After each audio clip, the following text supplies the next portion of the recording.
सौम्या की हरकतों से तंग आकर नील करेगा अपने पिताजी से बगावत। जी बिल्कुल, आपको बता दें कि नील जो कि घर का सबसे बड़ा बेटा है, वो अपने पिता यानी कि आदित्य से लड़ता झगड़ता हुआ नजर आएगा। अपने दादा दादी के लिए बोलेगा, अपनी माँ के हक के लिए बोलेगा, जो कि काफ़ी अच्छा होगा देखने लायक। जी बिल्कुल, आपको बता दें आने वाला ट्रैक काफ़ी इंटरेस्टिंग होने वाला है, क्योंकि यहाँ पर सौम्या सभी घर वालों को घर से बाहर तो निकाल देगी, लेकिन इसके बाद वो क्या करेगी और यहाँ पर आदित्य क्या आगे फैसला लेगा, ये सारी अपडेट मैं लेकर आई हूँ इस वीडियो में। इसलिए वीडियो को बिना स्किप के अंत तक ज़रूर देखिएगा। और अगर आप हमारे चैनल द फिल्मी रासलीला पर नए हैं तो सब्सक्राइब करना बिल्कुल भी ना भूलें।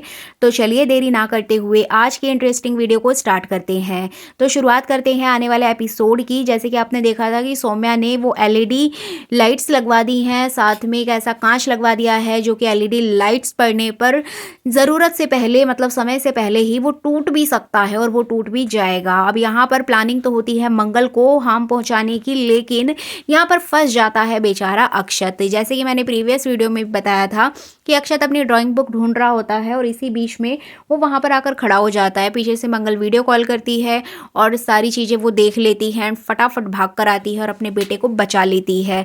अब यहाँ पर जो सौम्या होगी वो बहुत ज़्यादा चिढ़ जाएगी, क्योंकि उसने तो मंगल को परेशान करने के लिए, उसको हार्म पहुंचाने के लिए रखा था, लेकिन वो शीशा तो फालतू में ही टूट गया। अब इससे तंग आकर सौम्या वहां पर हंगामा कर देगी अपनी गोद भराई के अंदर ही। वहां पर बहुत ज़्यादा चीखते चिल्लाते हुए नजर आएगी मंगल के ऊपर कि तुम हमेशा मेरे पीछे पड़ी रहती हो, मेरी खुशी तुमसे देखी नहीं जाती है, मैं जब भी कुछ अच्छा करने जाती हूँ तुम वहां पर आग लगाने आ जाती हो। अब यहाँ पे जो आदित्य है वो भी सारी बातें नोटिस कर रहा है कि मंगल ने तो कुछ गलत किया ही नहीं है, उसने तो अपने बेटे को बचाया है। अब यहाँ पे मंगल भी सौम्या के ऊपर चिल्लाएगी कि उसने कुछ गलत नहीं किया, उसने सिर्फ अपने बेटे को बचाया है। अब आदित्य इसी बात का फायदा उठाकर सौम्या को डांटेगा कि सौम्या तुमने ये पूरी अरेंजमेंट कराई थी, तुम्हें तो पता होना चाहिए कि कौन सी चीज़ किसको नुकसान पहुंचा सकती है और कौन सी चीज़ यहाँ पर गलत है, तुम्हें इस बात का ध्यान रखना चाहिए था। अब यहाँ पर सौम्या बोलेगी कि आदित्य तुम मेरे ऊपर ब्लेम लगा रहे हो कि मैंने ये सब कुछ जानबूझ के किया, लेकिन यहाँ पर इनडायरेक्टली आदित्य बोल ही देता है कि जो कुछ भी हुआ है वो सब कुछ सौम्या की निगरानी में हुआ है, तो इतनी बड़ी गलती कैसे हो गई। अब सौम्या का जैसे ये प्लान फेल होगा उसके जस्ट बाद डाइवोर्स की कहानी आ जाएगी। उससे ये पता चलेगा कि हाँ मंगल और आदित्य आज भी पति पत्नी है। अब इन सारी बातों से कहीं ना कहीं सौम्या इतनी ज़्यादा हर्ट हो जाएगी कि वो सभी को घर से बाहर निकाल देगी, क्योंकि उसके नाम तो सारे पेपर्स हैं। जैसे कि आदित्य उस समय जॉब नहीं करता था तो घर की जो ईएमआई वगैरह थी वो सब सौम्या ही पे करती थी। अब जिस वजह से आदित्य ने ये पूरा घर सौम्या के नाम कर दिया था। अब उसको तो नहीं पता था कि सौम्या ऐसा कुछ करेगी, लेकिन यहाँ पर सौम्या ने वही किया जो उसको नहीं करना चाहिए था। उसने सभी घर वालों को घर से बाहर निकाल दिया, वो भी धक्के मारकर। अब आप देखेंगे आने वाले एपिसोड में कि यहाँ पर वो आदित्य के पिताजी को घर से बाहर धक्के मार के निकालेगी, क्योंकि वो बगावत करेंगे सौम्या के खिलाफ, बोलेंगे कि ये तो मेरे बेटे का घर है।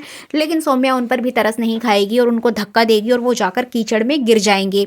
अब यहाँ पर मंगल उनको उठाएगी, नील उनको उठाएगा, वो अपने दादाजी को उठाएगा, उनके कपड़े साफ करेगा। और कहीं ना कहीं जो नील का किरदार है वो आपको काफ़ी अच्छा लगने वाला है, जैसे कि मैंने स्टार्टिंग में आपको बताया, क्योंकि नील यहाँ पर अपने दादाजी के पक्ष में बोलेगा, उनके सपोर्ट में खड़ा होगा। अब यहाँ पे जो मंगल है वो सभी घर वालों को अपने साथ में लेगी और सभी घर वालों का सामान लेगी और वो सीधा पहुँचेगी शांति जी के घर। जी बिल्कुल, आपको बता दें कि इस मुसीबत की घड़ी में कोई और नहीं बल्कि शांति जी ही मंगल का सहारा बनेंगी, मंगल की पूरी फैमिली का सहारा बनेंगी। तो इस तरह से कुसुम यहाँ पर शांति जी से बात करते हुए नजर आएंगी और इनका काफ़ी इमोशनल सीन आपको देखने को मिलेगा। और शांति जी यहाँ पर सभी को सहारा देंगी और कहेंगी कि आपका जब तक मैंने आप यहाँ पर रुकिए। तो इस तरह से मंगल उनसे कहेगी कि जब तक हमें कोई किराए का अच्छा घर नहीं मिल जाता तब तक हम मम्मी आपके पास ही रुकेंगे। अब इसी बीच आप देखेंगे कि यहाँ पर जो आदित्य होगा वो सौम्या के पास जाएगा और सौम्या से रिक्वेस्ट करेगा कि सौम्या तुमने ये सब कुछ क्यों किया, ये सब कुछ करने के पीछे तुम्हारा मकसद क्या है। अब यहाँ पर पहले तो वो आदित्य से झगड़ा करेगी, लेकिन यहाँ पर जो आदित्य है वो भी सौम्या के खिलाफ हो जाएगा और यहाँ पर वो मंगल के बारे में एक भी बात नहीं सुनेगा, जिसके चलते वो भी वहां से चला जाएगा। अब सौम्या चाहती थी कि सभी घर वाले घर से बाहर चले जाएं, लेकिन आदित्य कहीं ना जाए। अब इस तरह से वो चाहती थी कि आदित्य वहीं पे रुके, लेकिन आदित्य नहीं रुकता है और वो भी अपने घर वालों के साथ वहां से चला जाएगा। अब यहाँ पे सौम्या अकेली पड़ जाएगी और इसी का फायदा सौम्या उठाते हुए नजर आएगी। जी बिल्कुल, यहाँ पर मैं आपको बताती हूँ कि सौम्या आगे क्या करेगी। एक्चुअली यहाँ पे जो आदित्य होगा वो आदित्य को बार बार कॉल करके बुलाने की कोशिश करेगी, बट यहाँ पर आदित्य नहीं जाएगा और उसको साफ तौर पे मना कर देगा। तभी आपको देखने को मिलेगा कि सौम्या हॉस्पिटल में एडमिट हो जाएगी। जी बिल्कुल, बता दें कि यहाँ पर आदित्य को कहीं से खबर मिलेगी कि सौम्या हॉस्पिटल में एडमिट है और उसने खुद को और अपने बच्चे को नुकसान पहुंचाने की कोशिश की है, मतलब उसने मरने की कोशिश की है। तो इस तरह से जैसे ये बात अदित को पता चलेगी तो अदित घबराता हुआ, भागता हुआ, दौड़ता हुआ पहुंचेगा हॉस्पिटल।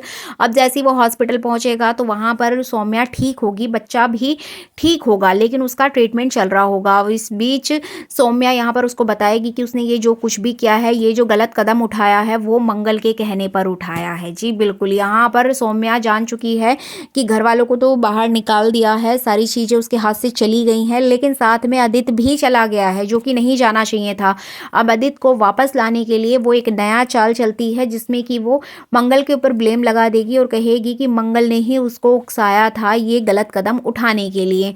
अब यहाँ पर आदित्य दौड़ता हुआ, भागता हुआ मंगल के पास जाएगा और मंगल को खरी खोटी सुनाने लगेगा कि मंगल, तुम्हारी वजह से अगर मेरी सौम्या को या मेरे बच्चे को कुछ हुआ तो मैं तुम्हें छोड़ूंगा नहीं। तुमने क्या कहा था सौम्या को? अब यहाँ पर मंगल बोलेगी कि उसने तो ऐसा कुछ भी नहीं कहा, उसने तो सिर्फ नॉर्मल घर को लेकर ही बोला था कि तुमने इस तरह से हमारा घर क्यों छीन लिया, मम्मी पापा को घर से बाहर क्यों निकाल लिया, मैंने इससे ज़्यादा कुछ भी नहीं कहा। अब यहाँ पर आदित्य कहेगा कि नहीं मंगल, तुमने उसको फोर्स किया, तुमने उसको बहुत ज़्यादा टॉर्चर किया, परेशान किया, तभी सौम्या ने इतना बड़ा कदम उठाया। अब यहाँ पर वो सारी बात बताएगा कि सौम्या हॉस्पिटल में एडमिट है। अब ये बात सुनकर सभी घर वाले शॉक्ड हो जाएंगे कि ऐसा कैसे हो सकता है, मंगल ने तो ऐसा कुछ भी नहीं किया है और ना ही उसने ऐसा कुछ कहा है। लेकिन आदित्य नहीं मानेगा। आदित्य गुस्से में मंगल को वार्न करेगा कि मंगल, अगर मेरे बच्चे को कुछ हुआ तो मैं तुम्हें नहीं छोड़ूंगा, क्योंकि उसे अभी भी ऐसा लगता है कि वो बच्चा उसका है। और इस तरह से सौम्या चाहती थी कि उसके हाथ से सारी बाजी निकल गई है। अब ये लास्ट ऑप्शन था जिस तरह से वो आदित्य को अपने पास दोबारा ला सकती है।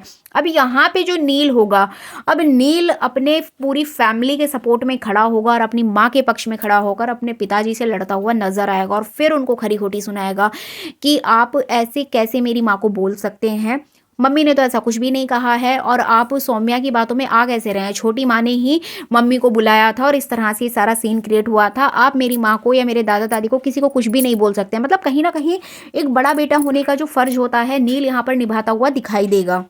और नील की बातें सुनकर आदित्य और भी ज्यादा गुस्से में आ जाएगा और उसको मारने के लिए हाथ उठाएगा, लेकिन यहाँ पर नील उसका हाथ रोक लेगा और इस बार नील पिटेगा नहीं, बल्कि आदित्य को मुंह तोड़ जवाब देगा कि उसकी माँ ने कितना स्ट्रगल किया है, सभी बच्चों के लिए, घर वालों के लिए कितना काम करती है, कितना सब कुछ करती है, छोटी माँ तो कुछ भी नहीं करती है। आप हमेशा छोटी माँ के पक्ष में बोलते हो। आप ये बीटीएस देख ही सकते हैं जहां पर शांति जी भी बैठी होती हैं, क्योंकि ये सब कुछ शांति जी के घर का ही सीन होगा।